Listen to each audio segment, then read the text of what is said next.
Hi guys, welcome back. Today I've got a couple of challenge locks that I got not too long ago from Tsiolkovsky. Hopefully that's how you pronounce his name. But he said they were quite simple challenge locks, and sure enough they're quite easy to pick. So I'm actually going to try picking both of them in this video, and then we're going to take them apart and find out what's inside them. This one is a Zoo MK5 with a Smith & Lock key, so I'm not sure if Smith & Lock is a brand of lock and he's just switched the key pins or something. I'm not sure. It does work anyway, and the other one is an ISEO. So I'm going to get this clamped up and we're going to get picking. Alright, so we're going to start with the lock that we have a key for. This is the Zoo MK5 and there's a bitting. Okay, so we've got some nice low ones at the front and high ones at the back. So let's see how well we do with this one. So get a bit of focus going and let's give it a go. Feels like my pick is kind of hanging up here, quite a tight keyway, although it doesn't look like it. Maybe it's just that this pick is too thick.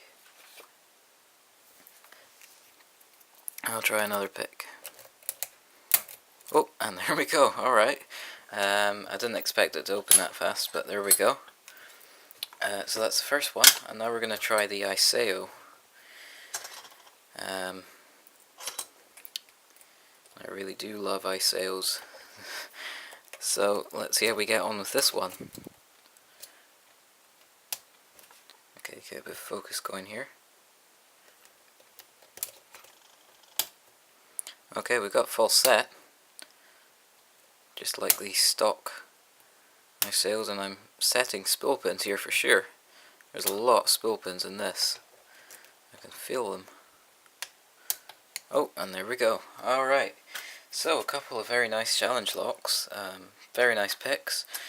Not terribly challenging picks, but they kind of, they're what I would call refresher picks, refresher locks, because they're good locks to pick when you're just kind of chilling out and you want to pick some spool pins, and I like that. So let's get this lock gutted. This is the sorry about that little interruption, guys, but I took the time off to remove the clips, and so I am going to carry on with the gutting.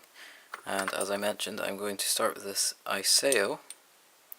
Find out what's in here. Okay, so that's what we're dealing with. Pin 1 is a standard. Pin 2, okay. That is interesting. It looks like we have a spool pin, a spool driver pin in pin chamber 2. 3 is a spool, 4 is a spool, and 5 is a standard. That is quite crazy, actually.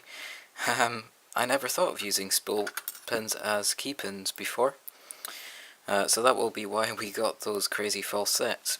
That's quite cool, actually. He's put these standard pins at the front and the back to make it look like it's a stock standard kind of lock. So in the top we've got spool pins, it looks like. And we've got a spring. Just dump that there. Looks like all spool pins in the top. That's quite ingenious, actually. I never thought of doing that before. And so now we're going to take apart this one with the key. If I can find my plug follower. Okay, so that's what we've got. And some nice drill protection too. Alright, dump out these pins. Looks like they're standards. No spools in these ones. Okay, try to ignore these bottom pins. It's the top we're working with. Pin 1 is a standard. 2 is a standard. 3 is a standard. Wow. 4 is a standard. And the last pin is also a standard, so we've got a totally standard lock. It has been marked as a challenge lock. This one is X2, and this one is X1. It must be stamped on the other side. There we go, X1. So X1 and X2, he said he'd call them. But standard pins can be quite challenging, and I think that idea is quite cool, using spool pins as key pins, so that will be why there wasn't a key. And I might steal that idea myself for a future challenge lock. So, very interesting pair of locks, X1 and X2 by Tsiolkovsky.